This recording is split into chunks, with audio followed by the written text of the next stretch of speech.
Nouvel épisode à propos du débat sur l'urbanisme à Noisy-le-Grand, cette fois orienté sur la question des logements sociaux.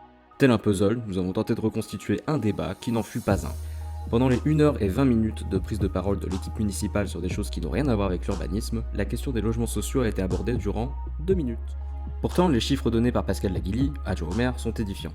En 2018, il y avait 9033 demandeurs de logement social qui souhaitaient vivre à Noisy-le-Grand. Aujourd'hui, le chiffre a été multiplié par 4.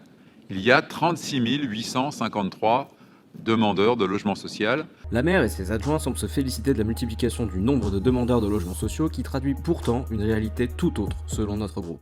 On nous parle d'une explosion de la demande du logement social et on s'en vante. C'est formidable, là aussi, parce que c'est le signe de l'attractivité du logement social à Noisy-le-Grand. Mais l'explosion du logement social, c'est peut-être d'abord le signe de la précarisation. C'est peut-être le signe d'une augmentation de la pauvreté. C'est peut-être le signe de difficultés croissantes pour de plus en plus de gens, tout simplement.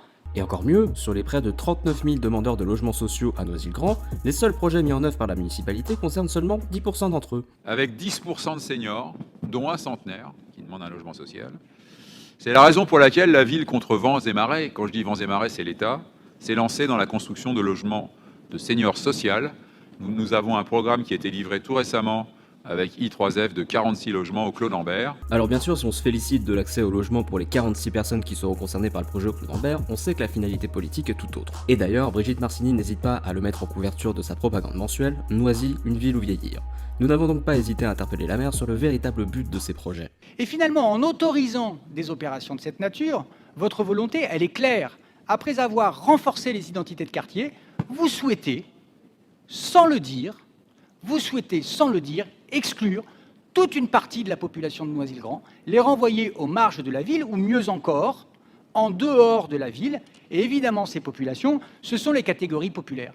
Et moi, ma conviction et notre conviction à tous au sein du groupe À Noisy Respirons, et ce n'est pas parce que vous me tournez le dos que je ne vous le dirai pas, notre conviction, c'est que ce qui fait la beauté de cette ville, ce qui fait l'intérêt de cette ville, ce qui fait l'âme de cette ville, c'est précisément que nous pouvons nous trouver en présence de personnes qui nous ressemblent, qui ont les mêmes références culturelles, qui ont les mêmes niveaux de revenus, qui ont les mêmes habitudes sociales, et aussi avec des personnes qui ne nous ressemblent pas. Et c'est ça qui fait la force de cette ville, c'est ça qui fait l'intérêt de cette ville. Et en mettant en place les politiques de construction et de peuplement que vous mettez en place maintenant depuis plusieurs années à Noisy-le-Grand, ce que vous allez faire, c'est rendre complètement homogène l'identité sociale, démographique et sociologique de cette ville, et ce qui est, de notre point de vue, une grave erreur, et va à l'encontre de tout ce qui a été fait à Noisy-le-Grand ces 50 dernières années par les différents maires qui ont présidé aux destinées de cette ville. Alors bien sûr, contexte politique oblige, et après la défaite cinglante de l'adjoint au maire Poyot durant les dernières élections, notre maire n'a pas pu s'empêcher de faire une allusion au programme du candidat Thomas Porte pour la NUPES. Vous oubliez le programme de votre candidat devenu député, qui est aussi le programme du candidat Premier ministre que vous souteniez. Je cite le programme que vous devriez connaître par cœur, puisque vous l'avez défendu. « Il faut construire massivement du logement social dans ce pays. C'est pourquoi, avec Jean-Luc Mélenchon, nous allons construire 250 000 logements sociaux par an. » Non. Quel dommage, car si madame la maire ne connaissait pas par cœur le programme de la NUPES, ce n'était pas notre cas. Enfin, le programme de la NUPES veut faire tant de logements sociaux. Vous vous trompez sur le chiffre. Je rappelle que c'est 200 000 logements par an et sûrement pas dans les quartiers les plus populaires où il y a déjà un taux très élevé de logement social. Et pas le long de l'autoroute, pas le long du RER A, ni le long d'une véritable autoroute urbaine, voire de l'autoroute tout court. Car oui, la problématique est là. Les seuls logements sociaux qui sont ouverts à Noisy-le-Grand le sont dans des zones qui sont déjà très denses, dans des zones bruyantes, voire polluées. Finalement, la stratégie de Brigitte Marcini en matière d'urbanisme est claire.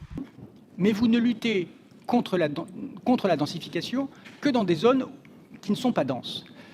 En revanche, les zones qui, elles, sont déjà très denses, vous densifiez encore davantage. Et puis, pour l'anecdote, la maire de Noisy-le-Grand semble oublier le programme de la candidate qu'elle a soutenue au présidentiel. Madame le maire, la candidate que vous avez soutenue au présidentiel, Madame Pécresse, promettait dans son programme, je cite, que chaque année, 500 000 nouveaux logements seraient